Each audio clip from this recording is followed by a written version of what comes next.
विराग सागर जी महामुनिराज की। पट्टाचार्य भगवान गुरुवर विशुद्ध सागर जी महामुनिराज की। श्रुत संवेगी महाश्रमण आदित्य सागर जी महामुनिराज की।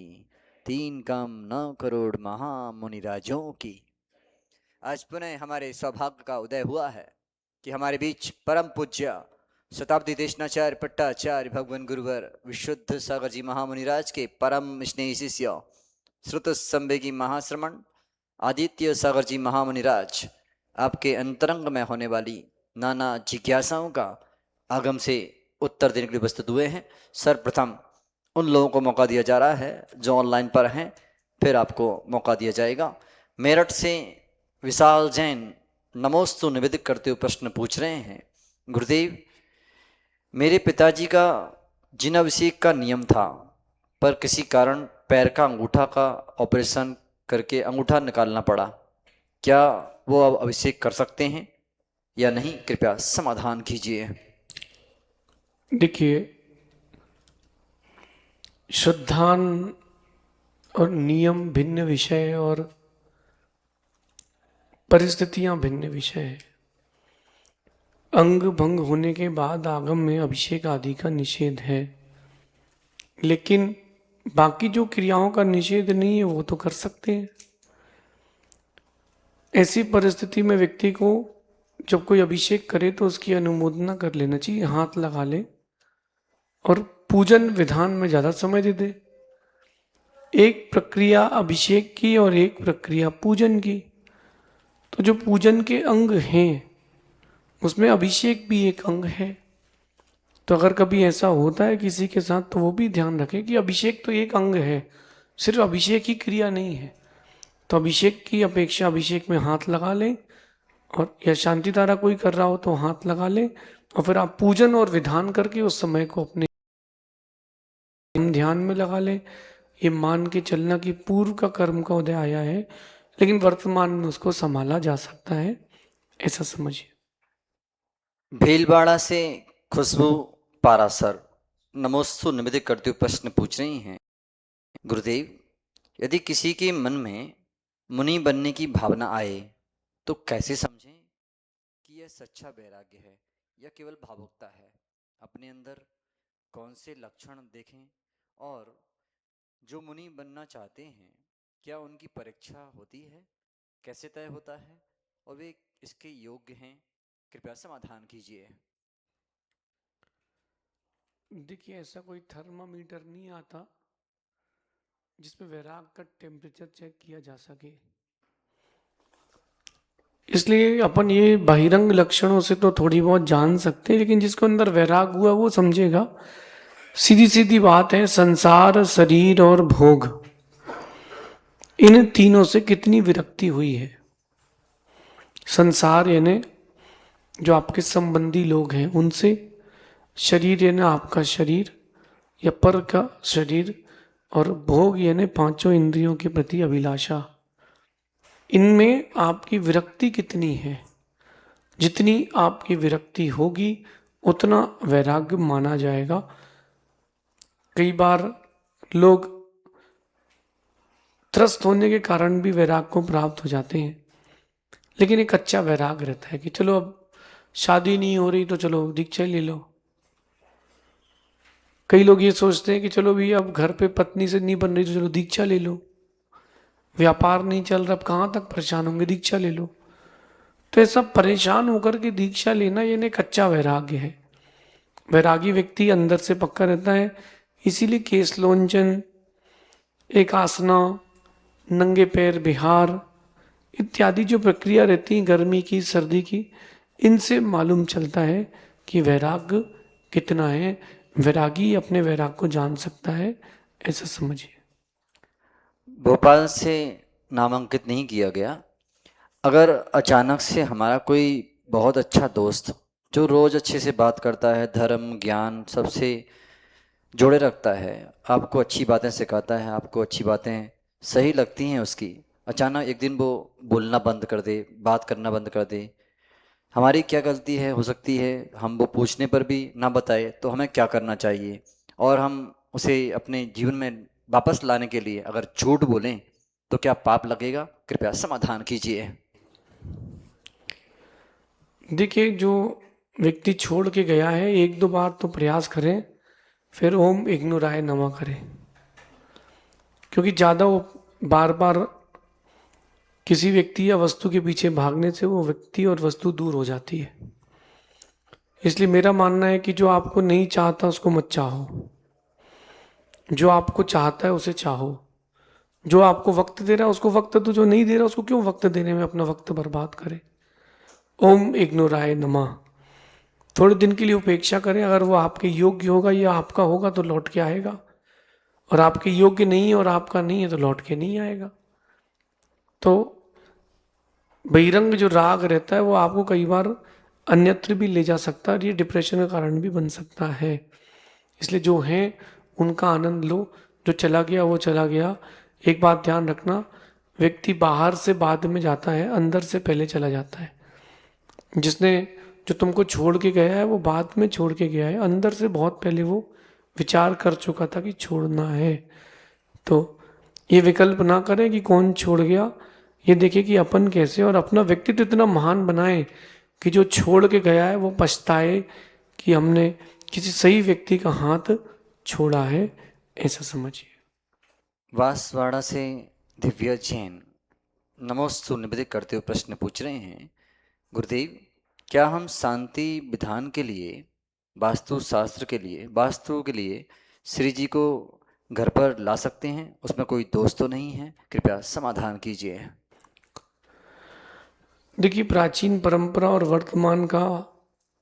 वर्तमान की रूढ़ी दोनों में अंतर है।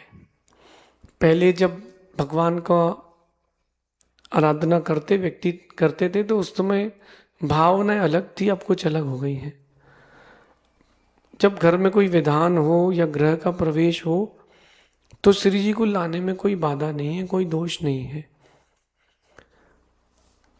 जब रथोत्सव होते हैं तब भी तो मंदिर से भगवान जी जाते ही हैं, तो रथोत्सव के माध्यम से जा सकते हैं, तो उसी उत्सव के साथ आप उसको, भगवान के विग्रह को घर में ला करके विधान आदि कर सकते हैं, इसमें कोई बाधा नहीं। बल्कि अरहंत भगवान की प्रतिमा ला करके ही विधान करना चाहिए।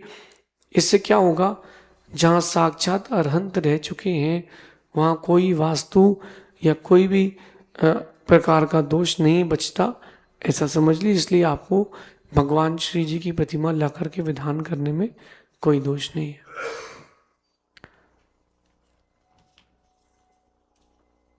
इंदौर से मोनिका जैन नमोस्तु निवेदित करते हुए प्रश्न पूछ रही हैं, क्या जीवन में वही होता है जो लिखा होता है या उसको हम बदल सकते हैं? कृपया समाधान कीजिए। देखिए, जो कुछ होना है वो नियत है, जो कुछ भी होना है वो सब नियत है, आप उसको टाल नहीं सकते। लेकिन हम जानते ही नहीं है कि क्या नियत है, तो कहीं ना कहीं हमें पुरुषार्थ करना चाहिए। आप किसी भी परिस्थिति में जो जो होने वाला है उसको टाल नहीं सकते हैं, तो क्यों ना जो हो रहा है उसके लिए पुरुषार्थ किया जाए, जो करना है उसके लिए पुरुषार्थ किया जाए। नियति बदली नहीं जाती, नियति के लिए पुरुषार्थ किया जाता है। फिर पुरुषार्थ क्यों करें जब सब कुछ नियत है? हम जानते नहीं है ना कि क्या होने वाला है, इसलिए पुरुषार्थ करना चाहिए। अगर हम जानते हो तो पुरुषार्थ की कोई बात ही नहीं है। तो जब जब जो जो होना है सब वो नियत है, लेकिन हमें अपने पुरुषार्थ को बना के रखना चाहिए, क्योंकि हम जानते नहीं है कि क्या नियत है। दो प्रकार की पर्याय आगम में कही हैं, एक नियत पर्याय, एक अनियत पर्याय। नियत पर्याय जो हम जानते हैं वो हमारे लिए नियत है, जो हम नहीं जानते वो हमारे लिए अनियत है। अब आज प्रोग्राम कितने बजे तक चलेगा, 7 तक, पौने 7 तक, नहीं जानते, ये अनियत है। केवली भगवान के ज्ञान में नियत है। तो नियत अनियत दो पर्याय होती हैं, लेकिन हम जानते नहीं कि कल क्या होगा, इसलिए हमें पुरुषार्थ निरंतर करना चाहिए, ऐसा समझिए। हर्ष जैन नमोस्तु निवेदित करते हुए प्रश्न पूछ रहे हैं, गुरुदेव, जब जैन पशु क्रूरता के खिलाफ हैं तो वे दूध का सेवन क्यों करते हैं? क्योंकि गाय को बार बार गर्भवती किया जाता है, वो कृत्रिम रूप से, जिसे वो अधिक दूध दे सके या चुका सके। आपको जानना चाहिए दूध उद्योग में गायों ने कितनी दुर्दशा होती है, कृपया समाधान कीजिए, क्या योग्य है? देखिए, जो बात कह रहे हैं बात तो सही है कि लोग जीवों को, गायों को पीड़ित करके दुग्ध आदि का उत्पादन करते हैं, वो गलत है। लेकिन कुछ अज्ञानियों के कारण अपन सही क्रिया को विपरीत नहीं कर सकते। बैलों के ऊपर अत्याचार होता था तो उनको हटा करके खेतों से छोड़ दिया गया, अब वो स्लॉटर हाउस में जाके कट चुके हैं। कम से कम खेत में काम करते, अगर वो खेत में काम करते तो कम से कम आज जीवित तो रहते। ट्रैक्टर आदि के माध्यम से अब खेती हो रही है तो अब फिर वो सब गड़बड़ हो गया, बेचारे बैलों की हिंसा हो गई। कहीं ना कहीं इस बात को समझे, दूध नहीं पीना चाहिए। ये क्या सिस्टम है? ये विदेशी कंपनियों का बनाया हुआ एक जाल है, क्योंकि भारत में सबसे ज़्यादा दूध उत्पाद होता है। भारत में सबसे ज़्यादा दूध उत्पाद होता है और सबसे ज़्यादा दूध उत्पाद होने के कारण भारत समृद्ध देश था। दूध नहीं पीना चाहिए। अब दूध नहीं पियोगे तो क्या होगा? गाय कटेंगी, मांस बिकेगा। एक प्रोपोगंडा था फॉरेन कंट्रीज का, उसमें आप लोग सब फंस गए। ऐसे तो बहुत सारी चीज़ें हैं जो जीवों को दर्द देती हैं, तो वो सब कहाँ उपयोग करना चाहिए? नहीं करना चाहिए। बड़े बड़े नेता लोग बड़े बड़े भाषण देते हैं गौ रक्षा के लिए, वही चमड़े का बेल्ट पहनते मिलते हैं, उसी गाय के लेदर का जिसका वो रक्षा करने की बात करते। तो ये सब विचारणीय बात है। दूध जो है वो मांसाहार नहीं है। अगर दूध मांसाहार होता फिर माँ अपने बच्चे को कैसे पिलाएगी? विज्ञान की दृष्टि से देखें तो जो शरीर में दूध बनाने वाली कोशिकाएं और कणिकाएं होती हैं वो भिन्न होती हैं। अब आप बोलो कि दूध तो उसी मांस के अंदर रखा हुआ है तो नहीं पीना चाहिए। थोड़ा विचार करें। कुछ चीज़ें जो होती प्राकृतिक होती हैं उनको प्राकृतिक रूप से लेना चाहिए। जो गाय आदि को पीड़ित करके दूध निकाल रहे हैं वो गलत कर रहे हैं, और उन अज्ञानियों के कारण हम प्रक्रिया को गलत नहीं ठहरा सकते। इसलिए विषय बहुत बड़ा है और इसमें थोड़ा आपको ज़रूर विचार करना चाहिए। कहीं ऐसा नहीं हो जाए कि छोटे से गलत निर्णय के कारण आप दुखी और अपने आप को पीड़ित कर लें। गाय का दूध मांसाहार नहीं है। तीर्थंकरों ने इसका सेवन किया है। ये किसी भी परिस्थिति में मांसाहार नहीं है। अगर कोई गाय आदि को ऐसे सेवन कराते हैं चीज़ों का जिसमें मांस आदि मिला हो तो वो दूध ना पिए। लेकिन इतना मैं आपसे फिर से कहता हूँ, विदेशी लोगों ने देश को कंगाल कैसा करें, देश को कंगाल कैसे करें, इसके लिए विदेशी लोगों ने ये वीगन का सिस्टम लाए थे और आप सब उसमें फंसते जा रहे हैं। जरूर विचार करें।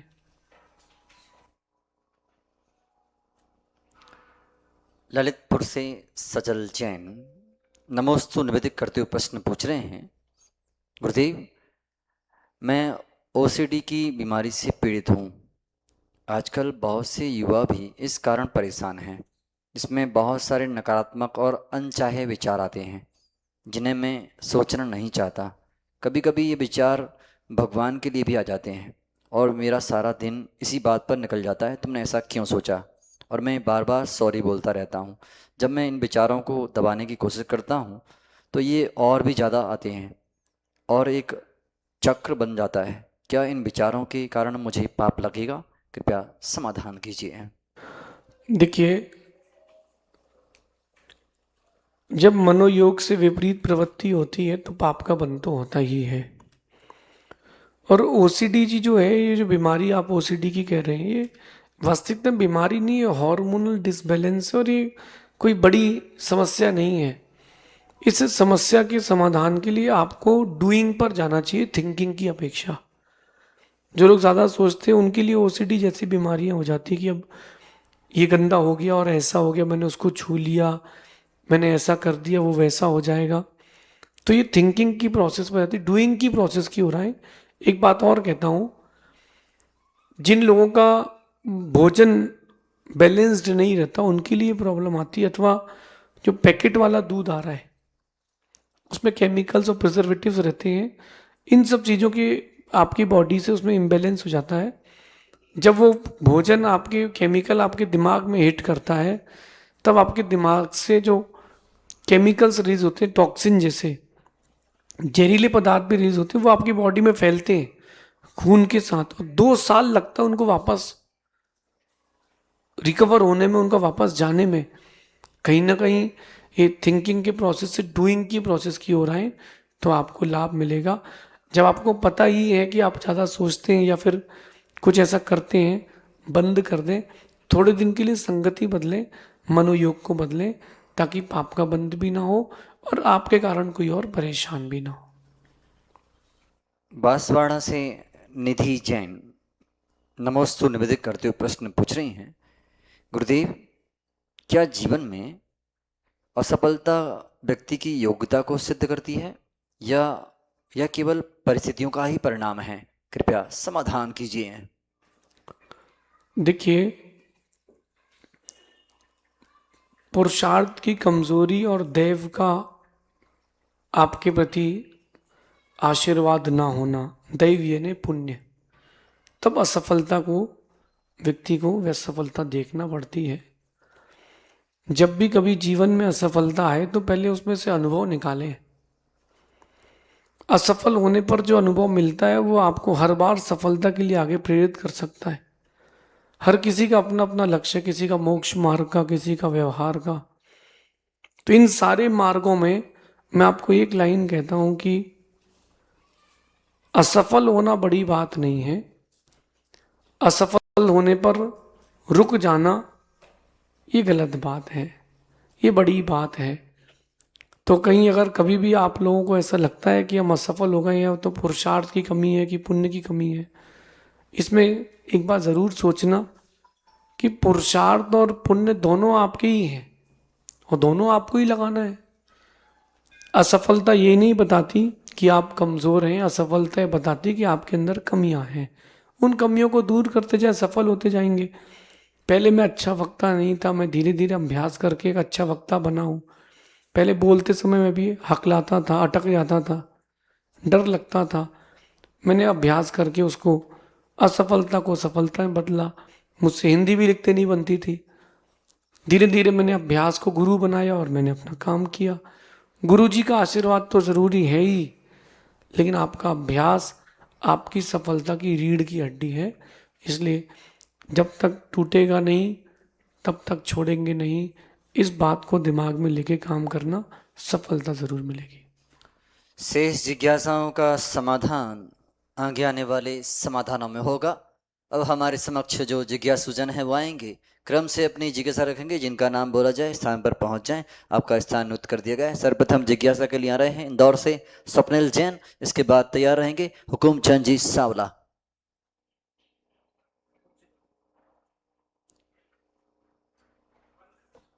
हेलो। पूज्य गुरुदेव के सत्संग के चरणों में बारंबार नमोस्तु नमोस्तु नमोस्तु। गुरुदेव, सम्य शिखर जी आंदोलन में जो विशुद्धि हमने अर्जित की थी, उस विशुद्धि के माध्यम से एक बहुत बड़ा आंदोलन, एक बहुत बड़ा जन आंदोलन के रूप में, और उसमें लोगों में एक चेतना जागृत हुई। उसके पश्चात गुरुदेव ये देखने में आया कि वर्तमान परिप्रेक्ष्य में जब हम देख रहे हैं पूरे विश्व में एक हाहाकार सा मचा हुआ है। पूंजीवादी ताकतें जो हैं अपने कैपिटलिज्म के माध्यम से पूरे विश्व पे हावी होने की कोशिश कर रही हैं। गुरुदेव, मेरा प्रश्न ये है कि मंत्राक्ष के माध्यम से हम अपनी विशुद्धि को किस प्रकार से बढ़ा सकते हैं, क्योंकि आज हमारा जो लड़ाई है स्वार्थ और निस्वार्थ की लड़ाई है। अगर निस्वार्थ भाव से कोई प्रकल्प हम लोग हाथ में लें तो निश्चित तौर से वो सफल होगा, जैसे कि सम्य शिखर जी आंदोलन हुआ था। नमस्ते गुरुदेव। देखिए, काल काला है और विशुद्धि लोगों की कम होती जा रही है। जो लोग विपरीत क्रिया करते हैं उनका बोलबाला है, लेकिन फिर भी हम सत्यार्थ के मार्ग को नहीं छोड़ सकते। मंत्राक्ष जो प्रकल्प है, जो प्रक्रिया है, वो आत्मा को डिटॉक्स करने की प्रक्रिया है। हम अपनी आत्मा को कैसे स्वच्छ और शुभ्र कर सकते हैं, इसकी प्रक्रिया मंत्राक्ष की प्रक्रिया है। विशुद्धि बढ़ाने के लिए एकाग्रता चाहिए और परिणामों में निर्मलता चाहिए। आप जितना शांत रहेंगे, शांत रहने का मतलब हाथ पर हाथ रख के बैठना नहीं है। बोलते समय भी शांत रहें, कुछ भी क्रिया करते समय शांत रहें, यानी आपका जो योग चल रहा है वो एकदम प्रशांत, एकदम शुभ्र हो, स्वच्छ हो, तो वो आपकी विशुद्धि का साधन जरूर बनेगा। और रही बात बीजाक्षर की, तो अगर लाइट पिंक कलर में अगर आप अरहम बीजाक्षर का ध्यान करते हैं तो आपके अंदर विशुद्धि का बहुत तेज प्रादुर्भाव होगा। पीछे व्हाइट बैकग्राउंड रखें और लाइट पिंक कलर में आप अरहम नमा का ध्यान करें। जो परिणाम आपके अशुद्ध और संक्लेशित चल रहे हैं, क्षण मात्र में वो परिणाम विशुद्धि की ओर परिवर्तित हो जाएंगे, और विशुद्धि की ओर परिवर्तित होते ही आपका काम बनेगा। ये मंत्राक्ष के शिविर में 3 दिन में दोपहर के समय आपके चक्रास को डेवलपमेंट करने के लिए भी क्लासेस लगेंगी। तो दोपहर के समय जो अपने चक्रास को डेवलप करना चाहते हैं वो अटेंड कर सकते हैं। विशुद्धि चक्र जागृत कर लें, आज्ञा चक्र जागृत कर लें, तो आपको ज़्यादा परेशान नहीं होना पड़ेगा। आप लोग ऑफिसर्स के पास जाते हैं, परेशान होते हैं, और वो सुनते ही नहीं, बोले तुम तो जैन हो, तुम्हारी क्या सुनना, तुम तो वोट दो, टैक्स दो और आगे बढ़ो। तो उस समय आप अपने आज्ञा चक्र को डेवलप करके अगर वहाँ जाते हैं तो आपका काम ज़रूर अच्छे से बनेगा। इसलिए जो दोपहर की सेशन लगेगा उसमें अपरमित सागर जी चक्रास डेवलपमेंट सिखाएंगे। 3 दिन में आपके 7 चक्र को इतना डेवलपमेंट आपको फील हो जाएगा कि 1-2 महीने के निरंतर अच्छे अभ्यास के बाद आप जो चीज़ सोचेंगे पॉजिटिव, वो आपको प्रेजेंट में होते हुए भी दिखेगी, ऐसा समझिए। अगली जिज्ञासा के लिए तैयार रहेंगे। भोपाल से प्रयांश जैन। नमस्ते भगवान। मेरा निवेदन यह है, इस समय विश्व युद्धरत है, बहुत बड़ी हिंसा युद्ध के माध्यम से हो रही है, और कई देश अभी युद्ध में जुड़े हैं और कुछ आगे जुड़ सकते हैं, ऐसी संभावनाएं लगती हैं। ऐसे समय में जैन दर्शन के माध्यम से संपूर्ण विश्व को कोई संदेश जा सकता है क्या? एक। दूसरा, नवकार मंत्र के जाप की विधि का हम आह्वान करें, क्योंकि महावीर जयंती बिल्कुल निकट है, और सारे देश भर में जो आचार्य हैं, अगर अपनी शिष्य परंपरा में जैन श्रावक के बीच दिगंबर हो या श्वेतांबर हो, उनका अगर आह्वान करें कि नवकार मंत्र की 5 माला 11 माला जो भी कुछ हो, क्योंकि हम शांति पाठ में अंत में कहते हैं करो तो शांति भगवान जिनेन्द्र। जब हमारे ये विश्वास है तो ये विश्वास समाज के सामने जाना चाहिए, जिससे एक मंगल संदेश संपूर्ण भारत के अंदर जाए। देखिए सांवला जी, बहुत अच्छी बात है। विश्व हित का जो चिंतन करते हैं वही एक दिन विश्व के लिए अच्छे व्यक्तित्व को दे पाते हैं। जो ये परिस्थिति वर्तमान में चल रही है, और लगभग 2026 पूरा यही खबर से निकलेगा। वो जो युद्ध चालू हुए थे वो ठंडे होंगे फिर तेज हो जाएंगे, फिर ठंडे होंगे फिर तेज हो जाएंगे, और जो देश आध्यात्मिक या धार्मिक रहेगा वो इस चपेट से बचेगा और भारत इससे दूर रहेगा। क्योंकि युद्ध से कभी कोई हल नहीं निकलता। किसी ने मुझसे पूछा कि what is the definition of war, युद्ध की परिभाषा क्या है? तो मैंने उससे एक लाइन में कही कि जो 2 लोग एक दूसरे को जानते हैं, उनके कहने पर उन लोगों की लड़ाई होना जो एक दूसरे को नहीं जानते हैं, उन लोगों की मृत्यु होना जो एक दूसरे को नहीं जानते हैं, उन लोगों के कारण जो एक दूसरे को जानते हैं। ये वॉर की परिभाषा, युद्ध की परिभाषा है कि वो जो 2 लीडर एक दूसरे को जानते हैं, वो लोग आदेश देते हैं कि जाओ मारो, तो जो एक दूसरे को नहीं जानते वो लड़ के एक दूसरे को मारते हैं। ये वॉर है, और इससे कभी शांति नहीं फैलेगी। अगर अपन नमोकार के पाठ की बात करें, बहुत मंगल भावना है। नमोकार के पाठ से शांति निश्चित होती है। लेकिन जो अपन पाठ करते हैं, करो तू शांतिम भगवान जिनेन्द्र, वो पाठ तभी लगता है जब जीवों की भवितव्यता हो।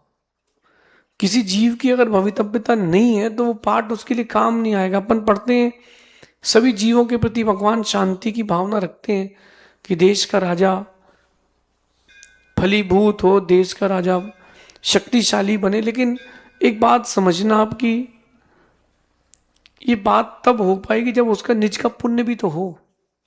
उसी बीच में अपन सभी प्राणियों की शांति की भावना रखते तो कितने जीव कत्ल खाने में कट भी तो रहे हैं। ये भावना उन तक तब लगेगी जब उनकी भवितव्यता होती है। लेकिन अपन तो अपने पुण्य का संग्रह कर सकते हैं। और नमोकार मंत्र की जो आपने विचार रखा है बहुत मंगल है कि महावीर जयंती आ रही है और कल आज अपने भगवान ऋषभ देव की जयंती है। आदिनाथ जयंती से महावीर जयंती तक कम से कम ये 18-20 दिनों में जितना अधिक हो सके नमोकार का पाठ करें। इसी भावना से जो लोग सुन रहे हैं कम से कम अपन ही नियम ले लेते हैं, 1 माला 2 माला जितनी आप फेर सकते हैं इन दिनों में, इस भावना से कि युद्ध के माध्यम से हिंसा ना हो जाए। क्योंकि अपन को नहीं पता जिनकी किसी की माँ की मृत्यु हो गई, किसी के बच्चों की मृत्यु हो गई, इतने जीवों की मृत्यु हो गई, बेचारे आप उनसे पूछो तो बेघर हो गए, उनकी जीवन की क्या स्थिति है वही समझते हैं। किसी ने 3 दिन से भोजन नहीं खाया, कोई मलबे के नीचे दबा है तो दबा ही है। आप इस बिल्डिंग में बैठे, आप सोचो कि बॉम्ब गिर जाए, पूरी बिल्डिंग धस जाए, क्या परिस्थिति बीतेगी आपके ऊपर। तो ऐसी दूसरों के साथ भी बीत रही। क्यों ना अपन नमोकार के पाठ से विश्व शांति की भावना भाएं। और मैं तो आप सबसे एक बात कहता हूं कि अपने मन में संकल्प कर ले, 1 माला चाहे 2 माला 5 माला जो आप फेर सकते हैं कम से कम उतना फेरें, इसी भावना से कि भगवान ये विश्व का युद्ध शांत हो और अहिंसक वातावरण फिर से हो ना हो, लेकिन अपनी भावना तो प्रशस्त ही होना चाहिए, ऐसा समझिए। अगली जिज्ञासा के लिए तैयार रहेंगी उर्वी बढ़-जात्या। नमोस्तु गुरुदेव। गुरुदेव, अगर धर्म के स्तोत्र हम सुन रहे हैं और हम पढ़ रहे हैं, इन दोनों में क्या अंतर है? क्या दोनों सामान्य हैं? देखिए अंतर है, निर्जरा की अपेक्षा से जो जहाँ एकाग्रता होगी उसमें अंतर है। पढ़ना और सुनना जिसमें आपकी विशुद्धि ज़्यादा होगी उसमें निर्जरा ज़्यादा होगी। पढ़ते समय ये रहता है कि आपका वचन योग, मनोयोग और काय का योग तीनों एकाग्र रहेंगे। जब आप पढ़ते हैं ना तो जिनवाणी हाथ में है और आप उसको पढ़ रहे हैं तो आपके तीनों योग एकत्रित रहेंगे, उसमें मेरे हिसाब से पुण्य का संग्रह ज़्यादा होगा। और आप सुन रहे हैं और भी काम कर रहे हैं तो उसमें आपके काय योग तो कुछ और चल रहा है, मनोयोग कुछ और चल रहा है। माना कि आप गुनगुना भी रहे हैं और सुन भी रहे हैं तो आपके काय योग में तो कहीं ना कहीं कुछ और काम भी कर रहे हैं, तो उसमें अंतर आ सकता है। पढ़ने में एकाग्रता अधिक रहती है, फिर भी जिसमें विशुद्धि ज़्यादा होगी निर्जरा आपकी वहां ज़्यादा होगी, ऐसा समझिए। अंतिम जिज्ञासा के लिए तैयार रहेंगी आकृति जैन। नमोस्तु महाराज जी, नमोस्तु। क्या मृत्यु के पहले सबको एहसास हो जाता है कि वो जाने वाला है? अगर सबको नहीं तो कौन ऐसे जीव है जिनको एहसास हो जाता है कि वो जाने वाला है? और दूसरा, किसी ने जीवन भर कोई ज़्यादा खास त्याग किया नहीं हो, धर्म किया नहीं हो, पर अंत के 8-10 घंटे में आचार्य परमेष्टि के भी दर्शन कर लिए हों, साधु परमेष्टि के भी दर्शन कर लिए हो, 3-4 बार नमो जिणाणम की माला भी फेर ली हो और चारों प्रकार के आहार का त्याग करके अगर कोई मरण किया है तो कौन सी गति में जाने के लक्ष्य हैं ये, मतलब लक्षण है ये? देखिए जीव का मरण जो है वो उसके भावों पे, परिणामों पे निर्भर करता है। जीव कौन सी गति में जाएगा ये तो उसने जो आयु बांधा है वही बता पाएगा। लेकिन अपन बहिरंग लक्षण देख सकते हैं। मरण के पहले कई जीवों को जिज्ञासा रहती है कि हम कहाँ जाएंगे, हम कहाँ जाएंगे। तो इसके लिए एक समुद्घात आगम में लिखा है, मारणांतिक समुद्घात। किन्हीं बिरले जीवों को ये होता है कि मृत्यु के पहले वो एक बार उस जगह को स्पर्श करके आ जाएंगे जहां वो जाने वाले। वो भले ही उस चीज को बता पाए नहीं बता पाए, अनुभव कर पाएंगे बहुत लाइटली, लेकिन वो जान सकते हैं। लेकिन मारणांतिक समुद्घात करेंगे तो। लेकिन मेरी आयु कितनी बची है, ये सबसे बड़ा कठिन प्रश्न है। जिन्होंने जीवन भर विशुद्धि के साथ जिया है, या आयु बंद के समय जिनकी विशुद्धि है, वो जान लेते हैं कि कब जाने वाले हैं। बहुत सारे बड़े बड़े आचार्य परमेष्ठियों ने और कई सामान्य श्रावकों ने भी बता दिया कि हम कल चले जाएंगे, हम कल चले जाएंगे, और उन्होंने ऐसा बता दिया और उतने बजे वो चले भी गए कि देखो बस 5:10 में हम जाने वाले हैं, और 5 बजे तक बढ़िया थे, 5:10 पे समाप्त। तो उनकी विशुद्धि अधिक थी, तो उन्होंने जान लिया कि हमारी मृत्यु कितनी निकट है। लेकिन ऐसा हर किसी के साथ नहीं होता, सबकी अपनी अपनी विशुद्धि है। मरण के एक अंतर मुहूर्त पहले भी जीव विशुद्धि को प्राप्त हो सकता है। आगम में प्रमाण आता है कि एक व्यक्ति ऐसा, उसने जीवन भर धर्म नहीं किया, अंतर मुहूर्त में उसको गुरु मिल गए, उसने दीक्षा ले ली, कल्याण करके चला गया। और ऐसे भी जीव जो जीवन भर धर्म करते रहे, अंत समय उनका बिगड़ गया। थे नियोग रहता, अपन जान तो सकते नहीं किसकी कितनी आयु बंधी है। तो अगर द्रव्य नमस्कार भी उन्होंने किया है तो नियम से स्वर्ग में देव हो जाएंगे।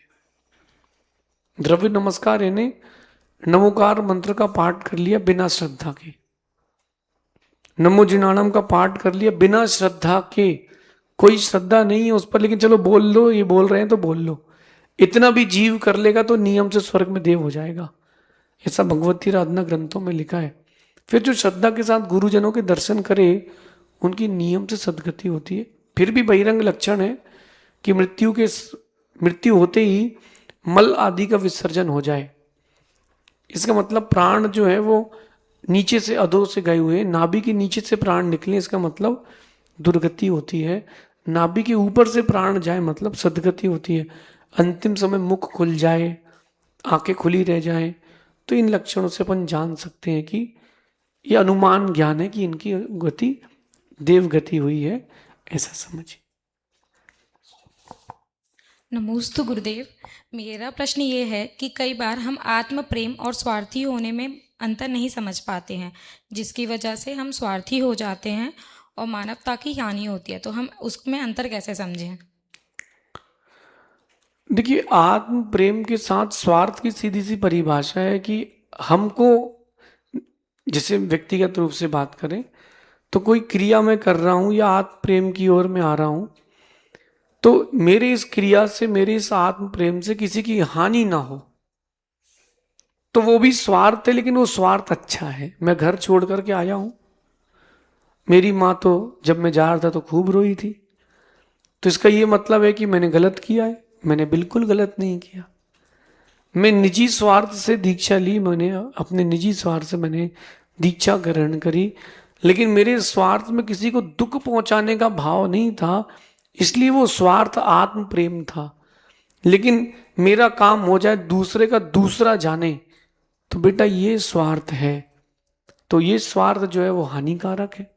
अगर आपके अंतरंग में ये वाला स्वार्थ है कि मेरा काम बनना चाहिए दुनिया का, दुनिया जाने, तो ये गलत है।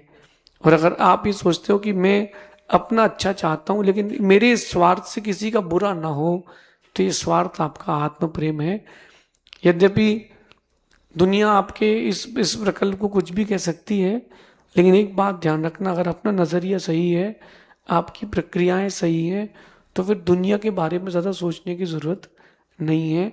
आप अच्छा करोगे तो भी दुनिया बुरा सोचेगी, आप बुरा करोगे तो भी बुरा सोचेगी। जैसा उसको सोचना है वो वैसा ही सोचेगी। तो अपन अपने लक्ष्य पर रहें, अपने कारण किसी को दुख ना हो, पीड़ा ना हो, वो स्वार्थ आत्म प्रेम है, ऐसा समझिए।